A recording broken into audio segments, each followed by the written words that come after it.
Welcome to JK exam cracker. So guys, अभी के time पे पूरे जम्मू कश्मीर में सिर्फ एक ही मुद्दा चल रहा है, वो है कि जेके एसएसबी के एग्जाम का सिलेबस क्या होगा। ठीक है, पहले जेके एसएसबी ने जो अकाउंट असिस्टेंट का एग्जाम कंडक्ट किया था, पंचायत का एग्जाम, ठीक है, उसका जो सिलेबस था वो आपका थोड़ा एक हटके सिलेबस था, जहां हम बोल सकते हैं एक ऐसा सिलेबस था कि जो हर एक ब्रांच का जो स्टूडेंट था, जो भी आपका जिसने ग्रेजुएशन की हुई है, वो हर एक पर्सन के लिए जो सिलेबस था, एक हम बोल सकते हैं कि ना ही ज्यादा टफ लेवल का सिलेबस था, ना ही आपका इजी लेवल का सिलेबस था, एक कंपाइल्ड सिलेबस आपका पहले बनाया गया था।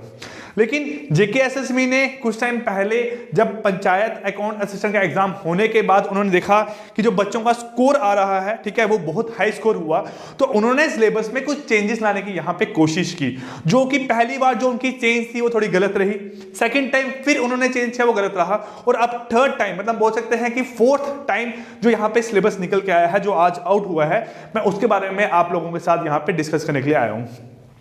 देखो, पहली बात तो ये है कि हमें ये चीज सोच के डरना नहीं चाहिए कि जो हमारा एग्जाम का सिलेबस है वो हाई लेवल का है, लो लेवल का है, टफ है, इजी है, क्योंकि हर एक पर्सन के लिए वो सिलेबस आपका बराबर रहने वाला है। मुझे नहीं पता वो कौन लोग थे जिनको प्रॉब्लम थी कि सर सिलेबस चेंज होना चाहिए, ठीक है। मेरे अकॉर्डिंग उस सिलेबस में सिर्फ दो ही ऐसे चैप्टर थे जिसमें चेंजेस रिक्वायर्ड थी, वो एक था आपका डिफरेंशिएशन इंटीग्रेशन और एक आपका था यहाँ पे डिफरेंशियल कैलकुलस। इन दो टॉपिक के अलावा कोई भी ऐसा टॉपिक नहीं होगा पूरे सिलेबस में जिससे किसी भी बच्चे को प्रॉब्लम होनी चाहिए थी या प्रॉब्लम होती, क्योंकि डिफरेंशिएशन इंटीग्रेशन और आपका डिफरेंशियल इक्वेशन ये एक कंबाइंड एज ए बात करूं, ये 12th के लिए आपका 30 to 40 मार्क्स का आपका चैप्टर है, उससे बड़ा हाई लेवल का, बड़ा डिफिकल्ट लेवल माना जाता है आपका। उसके अलावा बच्चों को प्रॉब्लम कहीं पे नहीं थी। अब ये नहीं मुझे पता कि जो बच्चे रिक्वेस्ट लेके गए थे आपके जेके एसएसबी डिपार्टमेंट में, ठीक है, उन्होंने क्या सोचा कि हमें क्या चेंजेस लाने चाहिए, उनका क्या प्रोस्पेक्टिव था आपका सिलेबस को चेंज करने के लिए। लेकिन जो भी सिलेबस आज निकल के आया है, हम ये बोल सकते हैं कि ये सिलेबस हर एक ब्रांच के स्टूडेंट के लिए सही सिलेबस नहीं है, ठीक है। किसी के लिए भी ये सिलेबस आपका ईजी नहीं है, सबके लिए आपका जो सिलेबस है बहुत डिफिकल्ट सिलेबस है आपके लिए। क्योंकि मैं अगर बात करूं, मैं खुद इंजीनियरिंग बैकग्राउंड का स्टूडेंट हूं, मैं नॉन मेडिकल पढ़ा हूं, तो मुझे पता है जो आपका मैथ का यहां सिलेबस है वो एक तरह का बोलूं कि पूरा आपका 11th और 12th का आपका सिलेबस यहां पे डाल दिया हुआ है। और बेटा 11th 12th का सिलेबस पढ़ने के लिए आपको मिनिमम 2 साल जो हैं वो लगते हैं, तब जाके आप एग्जाम में जब अपेयर होते हैं और आपको पता चलता है कि सर अभी भी मेरे पास कुछ वीकनेसेस थी, ठीक है। जब हम इंजीनियरिंग में जाते हैं वहां जाके कुछ पॉइंट सीखते हैं और वहां पे हमें लगता है कि यार वो टॉपिक तो बड़ा इजी था, उस टाइम पे हमारे मार्क्स पता नहीं क्यों कम आए। तो वो जो लेवल है एग्जाम का, उसके रिस्पेक्ट में जो सिलेबस डिजाइन किया गया है जेके एसएसबी द्वारा, वो सिलेबस मेरे नजर में कुछ हद तक सही नहीं है। चाहे मैं बात करूं आपका जम्मू कश्मीर की जो जीके है, देखो अभी तक सिर्फ हम यहां पे डिस्कस कर रहे हैं आपका जो पूरा सिलेबस है सिर्फ आपका अकाउंट असिस्टेंट का, ना ही सब इंस्पेक्टर के एग्जाम में चेंजेस आई है, ना ही आपका असिस्टेंट कंपाइलर और जो आपके अदर एग्जाम है जो कि इसी वैकेंसीज के अंदर आपके निकाले गए थे।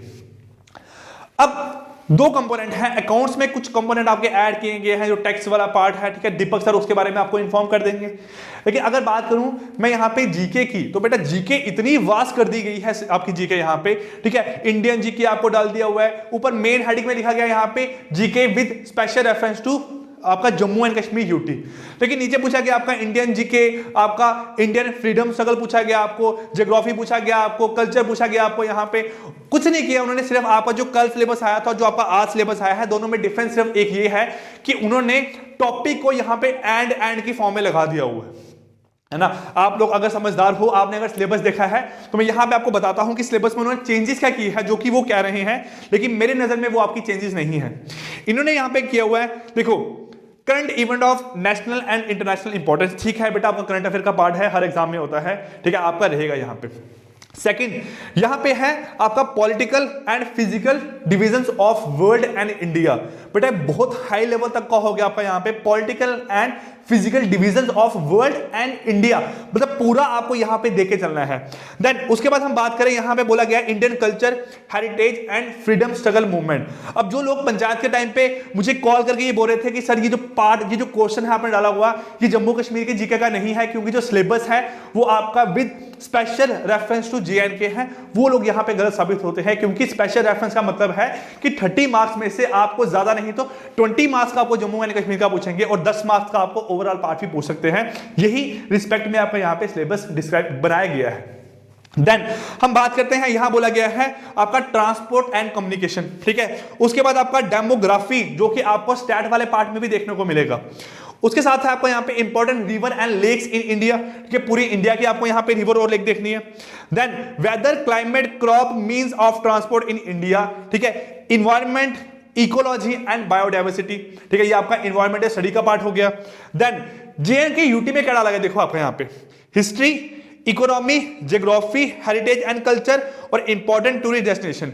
अब ये जो 5 थे, यही 5 टॉपिक कल आपको 5 नंबर के साथ बताए गए थे और यहाँ पे जेएनके यूटी में डाल के सिर्फ उसके सब कंपोनेंट बना दिए गए हैं, बाकी कोई चेंज नहीं आपका यहाँ पे आया।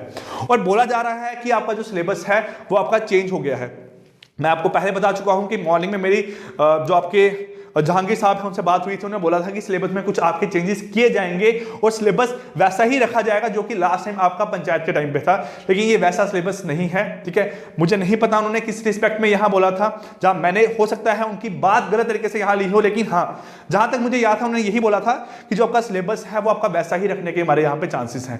अब अगर सिलेबस वैसा ही रखना था आपको तो कुछ ना कुछ तो यहाँ पे पार्ट वैसा होना चाहिए था आपका कॉमन।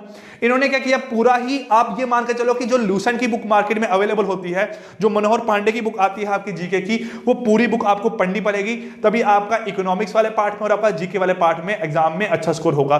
उस 40 मार्क्स को आपको स्कोर करने के लिए आपको ज्यादा नहीं तो जो लोग पहले आईएएस के या केएस के एग्जाम दे चुके हैं वही लोग इस एग्जाम को अपेयर कर पाएंगे सही तरीके से। ये तो सिर्फ रही आपकी यहाँ पे जीके की बात, ठीक है। अब अकाउंटेंसी तो मैं इस बैकग्राउंड का हूं नहीं, तो मुझे इसके बारे में इतनी नॉलेज नहीं है, लेकिन इतना पता है बच्चों यहाँ पे जो आपका taxation, tax law, cost management, cost accounting, development in accounting, ये कुछ टॉपिक आपके यहाँ पे नए ऐड किए गए हैं। देन हम बात करें इंग्लिश के पार्ट की। इंग्लिश का पार्ट एक पूरा ऐड किया गया है। उस पूरे जो आपके 10 कंपोनेंट हैं उनको पढ़ने के लिए बेटा मिनिमम आपको 1 महीना चाहिए प्रॉपर कि आप उसको यहाँ पे स्टडी कर पाओ। अगर आप सेल्फ स्टडी करते हो आपको 8th 9th 10th की बुक देखनी पड़ेगी, शायद आरएल बसूर की बुक आती थी, है ना, इंग्लिश ग्रामर की बुक आती थी, आपको वो बुक यहाँ देखनी पड़ेगी, पूरी बुक आपको पढ़नी पड़ेगी। देन आप बोल सकते हो कि मेरी इंग्लिश यहाँ पे रेडी हो चुकी है। उसके बाद बेटा आपका यहाँ पे जो सिलेबस है वो है आपका स्टैट्स का। अब स्टैट का सिलेबस आपका सेम है जो आपको पहले बताया गया था, बस उसकी weightage from 15 marks to 10 marks यहाँ पे कर दी गई है, ठीक है। अब इसमें क्या है, ठीक है, या जो आपका स्टैट था 10 मार्क्स का है, जो पहले था वही आपका अभी रहा है। एज कम्पेयर टू पुराने टाइम पे जो 5 मार्क्स का था अब 10 मार्क्स का हो गया है। वही टॉपिक आपने पढ़ने हैं। जो लोग पहले पढ़ चुके हैं वो सही तरीके से फिर से इसको रिवाइज करें, जो नहीं पढ़ चुके हैं वीडियोस को देखें, और जो लोग हमारे साथ कोर्स पर जुड़ना चाहते हैं उनको वहां पे हम टाइम टू टाइम यहाँ पे हर एक चीज पढ़ा ही देंगे। अब बात आती है सबसे बड़ा जो मुद्दा है वो है यहाँ पे मैथ का, ठीक है। सारा जो एक हम बोल सकते हैं जो सारी शिकायत है लोगों की, जो सारा आपका जो ये पंगा सा पड़ा हुआ है, ये सारा सिर्फ आपके मैथ के रिस्पेक्ट में ही यहाँ पड़ा हुआ है। क्योंकि मैथ में पहले क्या था, पहले आपका मैथ में सिर्फ आपके 4 टॉपिक थे, सेट, ठीक है, आपका मैट्रिक्स एंड डिटरमिनेंट हो गया, ठीक है, आपका कोऑर्डिनेट ज्योमेट्री यहां पे हो गया। तो ये आपके टॉपिक पहले इंक्लूड थे, लेकिन अब यहां पे इन्होंने टॉपिक कौन कौन से इंक्लूड किया आप एक बार ध्यान से यहां पे सुनना, ठीक है। हो सकता है जो स्टूडेंट यहां पे ऐसे हैं जो नॉन मेडिकल या मेडिकल बैकग्राउंड से हैं, जिन्होंने मैथ एज ए सब्जेक्ट पढ़ा हुआ है 11th और 12th में, उनको यहां पे सिलेबस सुनकर थोड़ी सी हंसी आएगी, क्योंकि बहुत टफ पार्ट है आपका यहाँ पे मैथ का। जैसे फर्स्ट है आपका यहाँ पे सिंपल एंड कंपाउंड इंटरेस्ट, ठीक है। सिंपल एंड कंपाउंड इंटरेस्ट आप लोग यहाँ पढ़ रहे हो, लेकिन उससे पहले आपको यहाँ पे रेशियो एंड प्रोपोर्शन और परसेंटेज का थोड़ा सा यहाँ पे कंसेप्ट होना चाहिए, ठीक है। अदरवाइज आप सिंपल इंटरेस्ट और कंपाउंड इंटरेस्ट का जो पूरा खेल है वो आपका बेस्ड ऑन परसेंटेज है, आपको वो चीज यहाँ पे समझ नहीं आएगी। लेकिन 10 मार्क्स का है तो एक मार्क्स के लिए आपको यहां पर लड़ना पड़ेगा, क्योंकि एज कंपेयर टू पुराने एग्जाम के इस टाइम पे जो वैकेंसी है वो आपकी हाफ है, और जो हाफ वैकेंसी है वो आपको देखना है कि आपका कट ऑफ कितना ज्यादा जाएगा। तो आप देख लो, अगर 107 से लेकर आपका 80 मार्क्स का कट ऑफ गया, वो उसको आधा कर लो तो नियर अबाउट बेटा आपको यहाँ पे 93-95 मार्क्स लेके ही आने एग्जाम में। तो आप इस बार ये नहीं कर सकते हो कि कोई कंपोनेंट आप एग्जाम में यहाँ पे छोड़ के चलेंगे। आप ये भी नहीं कर सकते हो कि सर मेरे को लिमिट एंड डेरिवेटिव यहां पे समझ नहीं आया है तो मैंने छोड़ दिया है। हो सकता है एग्जाम में उसी पे आपको 4-5 क्वेश्चन आ जाए, है ना। तो ये तो डिफाइन नहीं है ना कि किस चैप्टर से आपको यहां पे क्वेश्चन पूछा जाएगा। देन उसके बाद है आपका यहां पे linear equation in 2 variable, 10th का टॉपिक है आपका। फिर आगे यहां पे आपका टॉपिक है परम्यूटेशन कॉम्बिनेशन, ठीक है। इसके साथ आपका लिंक करता है प्रोबेबिलिटी, वो भी आपका सिलेबस में इंक्लूड है। बाइनोमियल थ्योरम आपका यहां पे ऐड कर दिया गया है। Then limit and derivative, set theory, relation and function, matrix and determinant, coordinate geometry, 3D geometry और वेक्टर। बेटा ये सिर्फ जो 3 टॉपिक लास्ट के मैंने बोले हैं आपको, कोऑर्डिनेट ज्योमेट्री, 3D ज्योमेट्री और आपका वेक्टर, ये बहुत वास्ट आपका सिलेबस है। इसको मिनिमम अगर मैंने पढ़ाना हो तो मुझे कम से कम 15 से 20 घंटे चाहिए यहाँ पे आपको ये पूरे 3 टॉपिक पढ़ाने के लिए। तो आप सोच लो वो 20 अगर मैं पढ़ा रहा हूं तो आपको ज्यादा नहीं तो 60 आवर कम से कम चाहिए इस पूरे 3 टॉपिक को यहाँ पे समझने के लिए। और एग्जाम में आपको अगर अच्छा स्कोर आना है तो ये 3 टॉपिक पढ़ने ही पड़ेंगे, क्योंकि ये 3 टॉपिक में से आपको ज्यादातर 2 क्वेश्चन एग्जाम में पूछेंगे। ठीक है। देन आपका इकोनॉमी यहाँ पे आपका फिर बढ़ा दिया गया है, आपका 10 मार्क्स का आपका यहाँ पे इकोनॉमिक्स है आपका, जो पहले भी आपका 10 मार्क्स का था, लेकिन टॉपिक यहाँ पे आपका शायद रोल ऑफ आरबीआई यहाँ पे टॉपिक आपका ऐड किया गया है। लास्ट में आपका साइंस है, ठीक है, साइंस आपका 10 मार्क्स का है, ठीक है, पहले भी आपका 10 मार्क्स का था। टॉपिक आपके ठीक है, कोई बात नहीं, इतना ज्यादा आपको वास्ट साइंस में नहीं पूछा गया है। लास्ट में आपका कंप्यूटर एंड एप्लीकेशन है, तो कंप्यूटर जो आपका पार्ट है वो पहले आपका 30 का था, फिर 20 का किया गया, अब आपका यहाँ पे फाइनली 10 मार्क्स का कर दिया। तो मुझे नहीं पता है कि जो आपका सिलेबस है ये किस रिस्पेक्ट में बनाया गया है, क्या प्रोस्पेक्टिव अपने दिमाग में रख के बनाया गया है, किन किन लोगों ने यहाँ सिलेबस को आपका बनाया है। लेकिन एक बात है, ये सिलेबस जो है ये बहुत एक हाई लेवल का सिलेबस है। आप यहाँ पे ये नहीं बोल सकते हो कि सर बहुत इजी सिलेबस बनाया गया है। कुछ लोग बोल रहे हैं, कमेंट कर रहे हैं कि सर हमें आता है, हमें सिर्फ एक ही पार्ट में दिक्कत है, हमें सिर्फ एक दूसरे पार्ट में दिक्कत है। तो ऐसी कोई बात नहीं है, सिलेबस सभी के लिए टफ है और सभी के लिए टफ रहेगा। कंपटीशन भी आपका इस टाइम पे हाई रहेगा, क्योंकि बहुत आपकी ज्यादा यहाँ नंबर ऑफ वैकेंसीज हैं। तो नंबर ऑफ वैकेंसीज में कंपीट करना है तो आपको यहाँ पे उन सब से कुछ हटके यहाँ पे पढ़ना पड़ेगा। और वो जो डिफरेंस है आपका यहाँ पे, वो डिफरेंस सिर्फ आपका एक टॉपिक यहाँ बनाने वाला है, वो आपका है मैथ। मैथ जो है वो आपका डिफरेंस क्रिएट करेगा इस एग्जाम में। इस पॉइंट को आप नोट करके रख लो, क्योंकि मैथ में जो बच्चा 10 नंबर नहीं लाएगा, लास्ट टाइम पे ऐसे ऐसे बच्चों ने भी एग्जाम क्रैक किया है जिन्होंने मैथ में एक भी क्वेश्चन अटेम्प्ट नहीं किया है। लेकिन इस बार जो मैथ का पार्ट यहां छोड़ेगा, जो मैथ नहीं पढ़ के जाएगा, ठीक है, उसके लिए बहुत यहां पे डिफरेंस क्रिएट होगा। क्योंकि आप जीके वाला पार्ट अगर बात करूं, मैं अगर बात करूं यहां पे आपकी अकाउंटिंग वाला पार्ट है, ये पार्ट आप नहीं छोड़ने वाले हो। कंप्यूटर आप सब लोगों को बहुत अच्छे तरीके से आता है और मैम ने बहुत अच्छे तरीके से आपको पहले का पढ़ाया हुआ है। इकोनॉमिक्स भी कुछ हद तक आपको सही तरीके की आती है।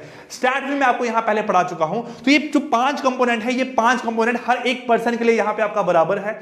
हर एक पर्सन को इसके बारे में नॉलेज है और हर एक पर्सन एग्जाम में इन टॉपिक के थ्रू आपका मार्क्स स्कोर कर सकता है। लेकिन द डिफरेंस, ठीक है, जो आपका क्रिएट करेगा एग्जाम में, वो सिर्फ रहेगा आपका मैथमेटिक्स को। तो मैथमेटिक्स को छोड़ के मत जाना, ठीक है। जो लोग हमारे साथ कोर्स पे रजिस्टर हैं, मैं उनको पहले बता दूं कि मैथमेटिक्स में आपको इस लेवल तक का पढ़ा दूंगा कि आपका automatically as compare to other student आपका वहां पे डिफरेंस क्रिएट हो जाएगा। और आप इस बात को नोट करोगे, आज के अगर डेट आप याद रखो, और जब आप एग्जाम का रिजल्ट आएगा आपका, वहां पे खुद ही आपको पता चल जाएगा कि हमारे पढ़े हुए मैथ में और बाकी बच्चों के पढ़े हुए मैथ में यहां पे डिफरेंस कहां से आया था। ठीक है, तो ये बात ध्यान में रखो, पढ़ना स्टार्ट कर दो, टाइम मत वेस्ट करो। ठीक है, यूट्यूब से पढ़ रहे हो, ऑफलाइन पढ़ रहे हो, हमारे कोर्स में जुड़े हुए, उससे कोई मतलब नहीं लाई करता है। मतलब सिर्फ एक बात का लाई करता है कि लास्ट में जब आपका रिजल्ट आएगा, आप लोग कॉल करके हमें सुनाओगे कि सर हमारा रिजल्ट आया ओनली बिकॉज ऑफ यू। ठीक है, तो ये बात हमारे लिए बहुत फायदेमंद रहती है, हमें बहुत खुशी होती है इस बात से। ठीक है, कल से इतने सारे बच्चे परेशान थे जो कोर्स पे हमारे साथ जुड़े हुए हैं, सर अब सिलेबस चेंज हो गया, अब हम क्या करें। तो वहां कुछ बच्चों का ऐसा रिप्लाई आ रहा था कि सर हमें ट्रस्ट है आपकी पूरी टीम पे कि सिलेबस चाहे चेंज हो चाहे ना हो, आप लोग हमें पूरा 100% दोगे और हम आगे से 100% आपका एक्सेप्ट करेंगे और 100% आगे हम एग्जाम में अपना देंगे। ठीक है, सो गाइस कोई दिक्कत नहीं है, जैसा होना था हो गया। ठीक है, आज मेरे 50 के यहाँ के हमारे चैनल के यहाँ पे कंप्लीट हुए हैं। इस बात की खुशी कुछ हद तक मुझे है भी और कुछ हद तक मुझे यहाँ परेशानी भी है कि आप लोगों पे यहाँ पे क्या बीत रही होगी इस टाइम पे सिलेबस को देख के। ठीक है, मैंने कुछ प्लान किया था कि जिस दिन मेरे 50 के सब्सक्राइबर होंगे, मैं कुछ आप लोगों को यहाँ पे सरप्राइज दूंगा। ठीक है, खुद सॉरी मेरी तरफ से आप लोगों को, मैं इसको थोड़ा डिले कर रहा हूं, लेकिन हाँ आपको कुछ दिन में यहाँ पे एक सरप्राइज मिल जाएगा और आप सब लोगों को उससे बहुत खुशी होगी। क्लियर? सो गाइस कल से आपकी क्लासेस कंटिन्यू हो जाएगी। मिलते हैं कल आपकी नेक्स्ट क्लास में, तब तक के लिए take care, goodbye, thank you.